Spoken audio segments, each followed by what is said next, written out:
engineering created this new process for metal powder production, which is called modulation assisted machining. So what it does is there is this tool which goes into the workpiece material and comes out, goes into and it basically chips out small particles.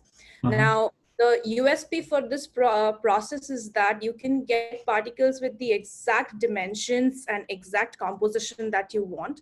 So which in other processes like gas atomization, it's a little bit hard to achieve. There's always a huge size distribution. And here you can precisely control it for like microns, like 0.micron, something like that.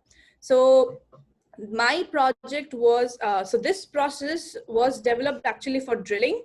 So the modulation imposed, what it does is that it breaks the continuous chip into discrete parts, so it doesn't stick to the drill. So it just improves the drillability, so to speak. So my job was to explore this process as a powder production process. So what I did was I first calibrated the machine, because had to know for which amplitude and frequency of modulation, what exactly was the micron movement in the tool and stuff like that. So for that, I did all the mechanical engineering sort of work.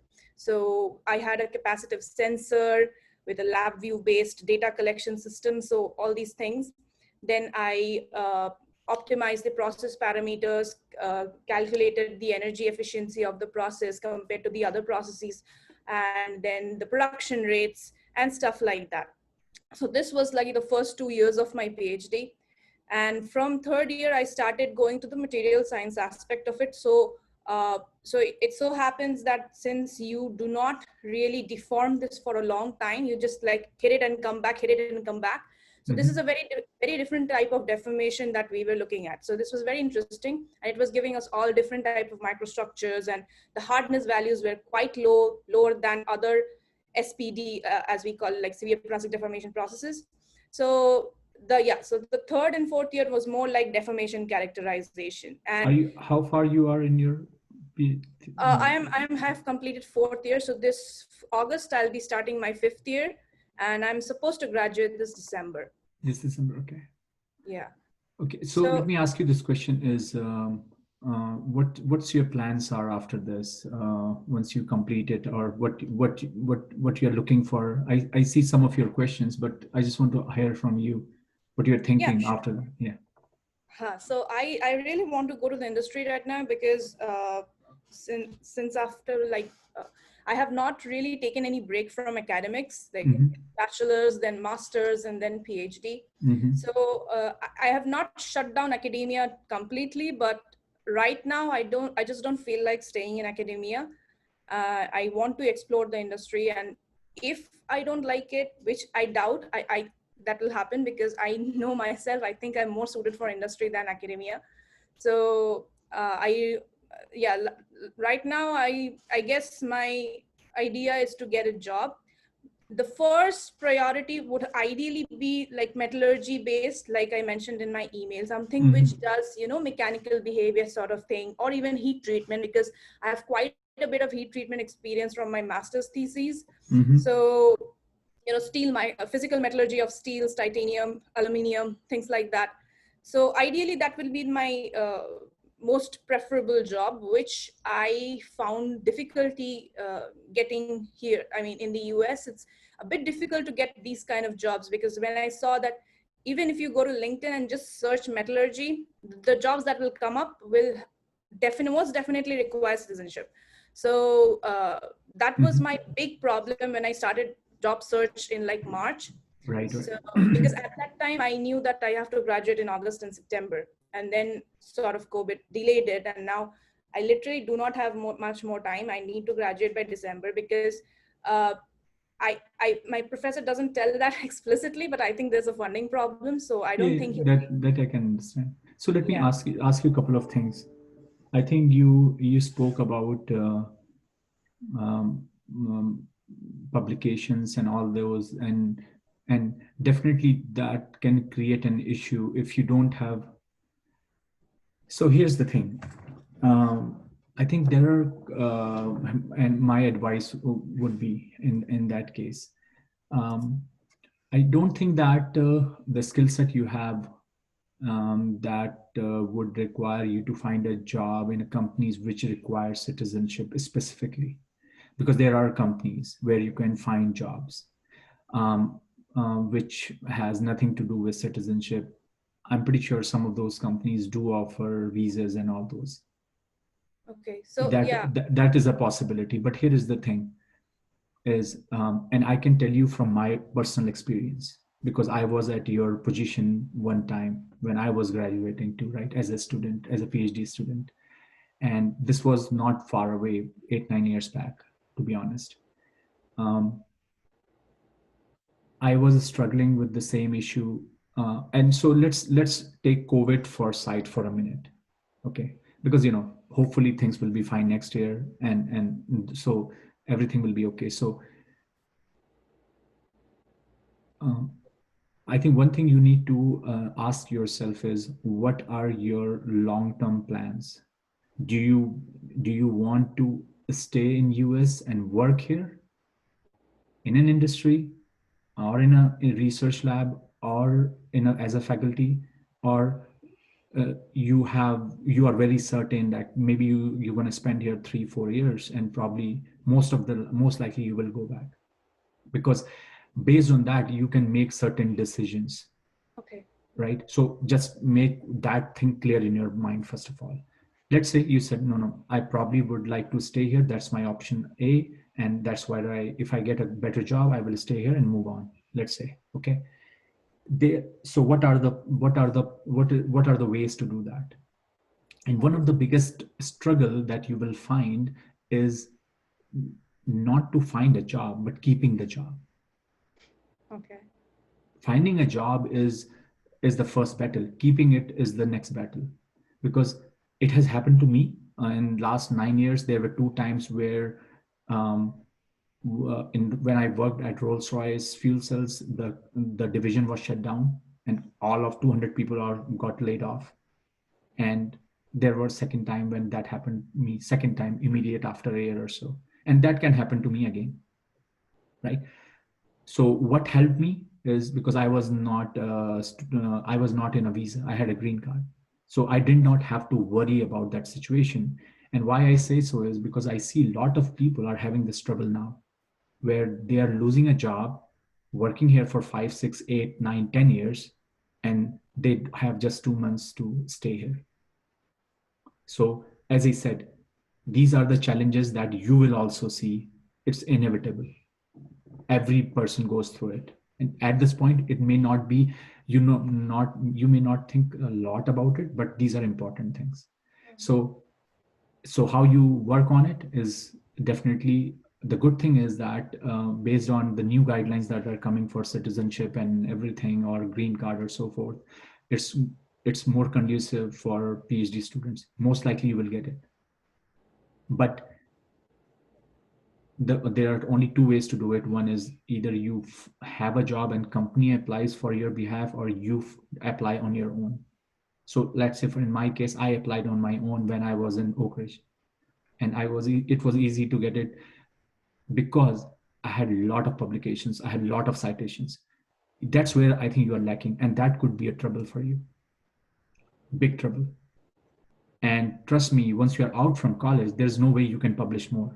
So if you're not published now, I don't know how would you justify your application and how easy it would be for you. So just keep that in your mind. The reason why I say so is because this is the time that's where you would like to get your things published and so forth, because that is the only way that can help you. You can talk to a lawyer. Trust me, more or less they're going to say the same thing, because that's how they will make your application more stronger. They're going to say, okay, can you tell us what's your citations are? Can you tell us what's your publications are? And you're going to say, oh, I have one publication, maybe 10 citations. This, I don't know what we can do then. So that's a long-term thing. Short-term, I would say, I don't think you will have trouble finding a postdoc position, even whatever publications you have. The reason is very simple, is because if your advisor is willing to help you finding a postdoc position, you may be able to find it, because most of the time postdocs are referral based, and it's easy for an advisor to take a decision for a postdoc because he is the one who is going to hire you. It's not like a faculty position, right, where there's a committee and that sort of a thing. So it's easy. I don't think that it's not possible for you get it. You can get it. Second thing is, definitely if you are going to look for companies like Lockheed or Boeing, Rolls-Royce, Honeywell, Raytheon, they require minimum citizenship, minimum. They even don't hire green cards sometimes. So that what you do, you don't look for those positions, you don't go there. So you look for companies who hire internationals. So there are a lot of companies, and I can tell you by name, you can apply to those companies. The companies like Carpenter, it's a big metallurgical company. You can look for those. You can look for companies like Kramers, DuPont, Intel, Micron, and different technologies company. And maybe I'm hopeful that because you can use your OPT, right? Leverage your OPT. It could be possible, I'm not sure, but it could be possible that you are able to find some sort of internship or a short-term position in Rolls-Royce or Boeing and so forth. You can. But if the company which directly works for defense, like Raytheon, Lockheed, that would be difficult. There's no way. But for companies who are still working on civil aviations like GE, or maybe there are a lot of small startup companies that work these days, you may be able to find position. I don't think it's difficult, to be honest. Okay. So I don't think it's not possible for you to look for companies that hires international, because still there are companies who are hiring internationals, right? Yeah. But trust me, the problem doesn't come here. The problem is going to come the second time, where you have to keep that job and you're like, or what I'm going to do now. So always keep that second thing in your mind, how you can leverage that, because keeping it would be, because for industry or for all these jobs, because here's the thing, if you can find a job as a faculty, your life will be more or less same, safe. What I mean, because you will not have a problem with your visas, most likely you will get it and your life will go on. But if industries, it's very fluctuating. It's extremely fluctuating. And more or so, there are big companies like Rolls-Royce or someone who are having big troubles nowadays.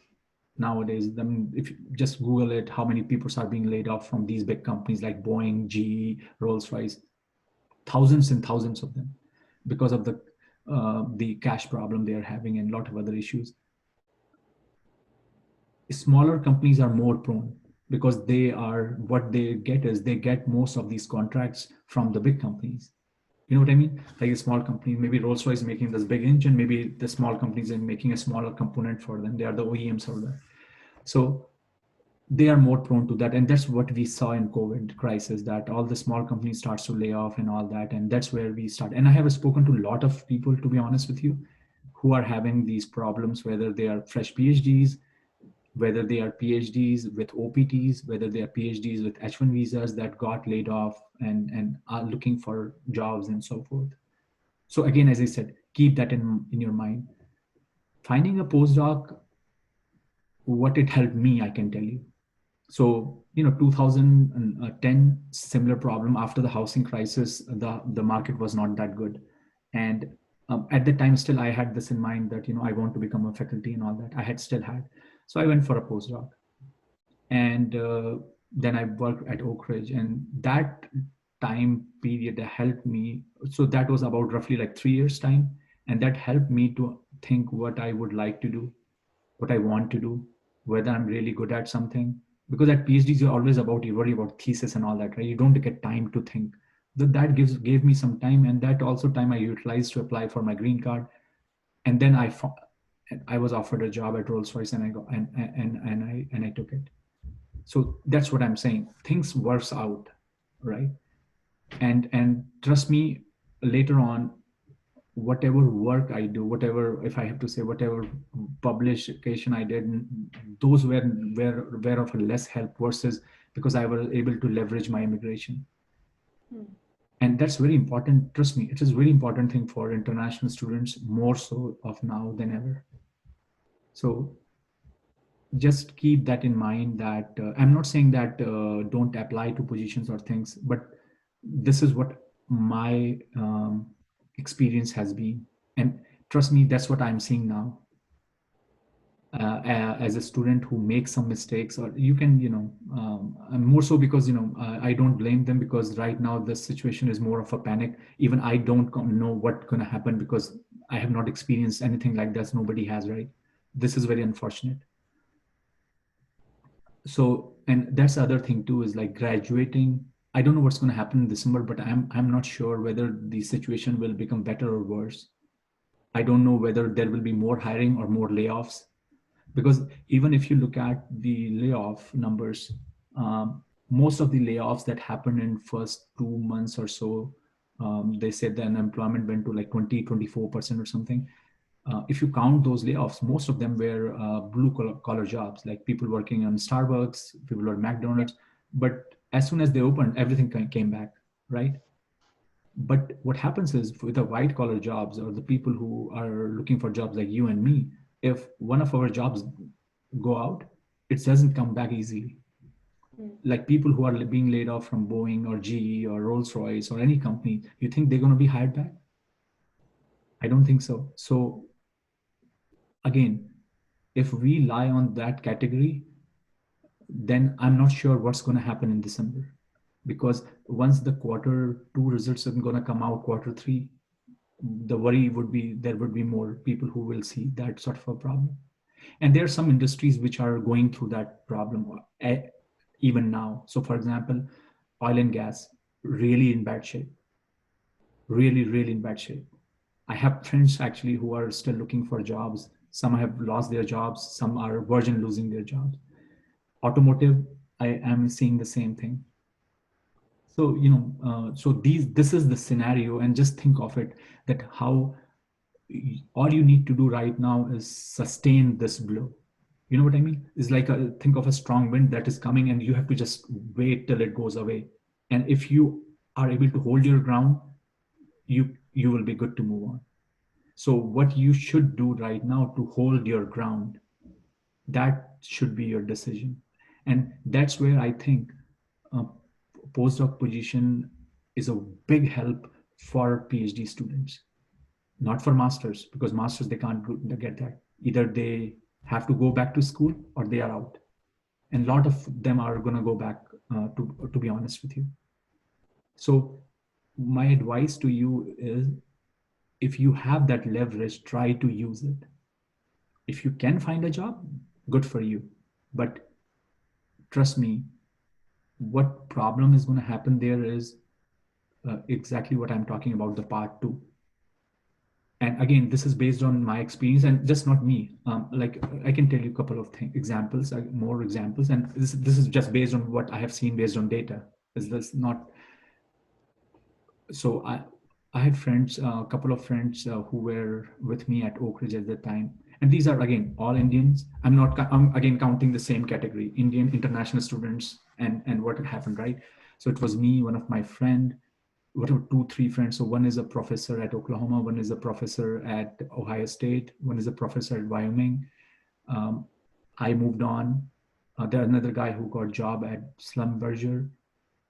So five of us. So, and all of them, the good thing happened is they were able to either go to a place where they don't have to worry about immigration, like university, or they were able to able to get a green card or so forth when they were there. And so life was smooth. So just what I'm saying is, just think in that way.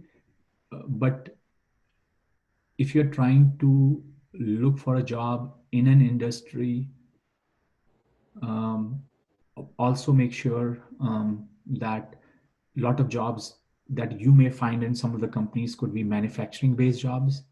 So just make sure that if there is a way you can leverage your your education, and you can have your CV which looks more of a CV of a person who is well equipped with manufacturing jobs too. So rather than saying, if I look at your CV and I say this person is good for R&D, but that's where the major job cut is, then what you do, you said, okay, how can I leverage my CV and say, okay, I'm a well equipped to do a manufacturing jobs and or help the manufacturing, support manufacturing, like failure analysis and so forth. How can I do that? And as I told you, there are companies who will do that.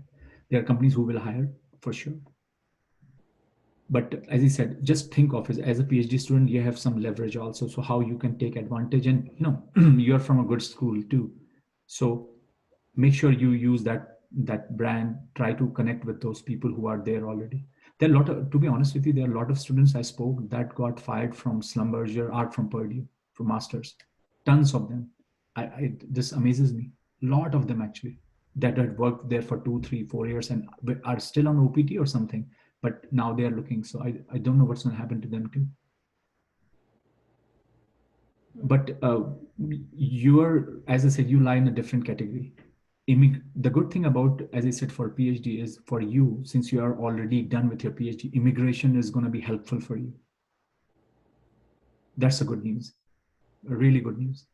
Whether it's for the administration is already talking about the merit-based H1 visa now. So that means STEM education, if you have a better one, that will be merit-based. So you will be better off.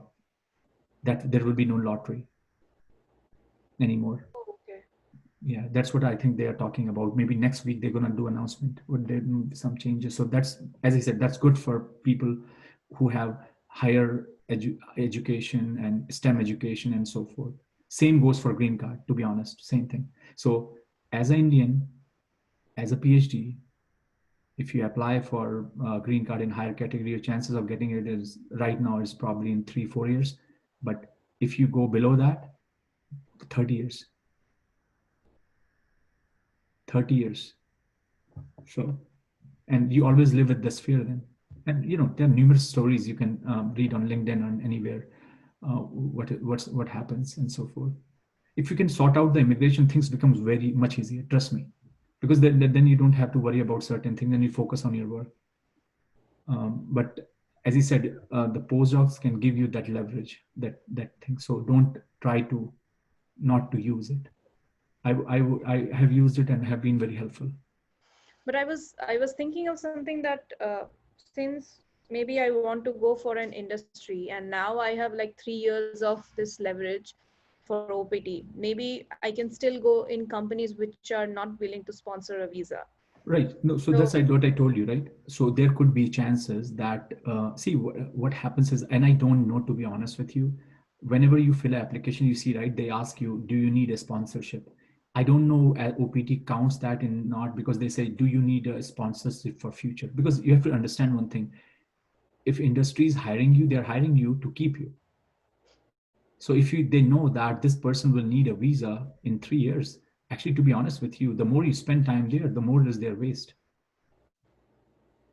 Because they want you, they hire you because they want you, not to for 3 years, but for 10 years or 20 years. They are spending, money on you to train and all that. But as I said, there will be, so if there are any companies that are hiring OPTs, they will be willing to do H1s for sure. They will be. And actually, I have a story. I know someone actually that was on H1 visa at Lockheed.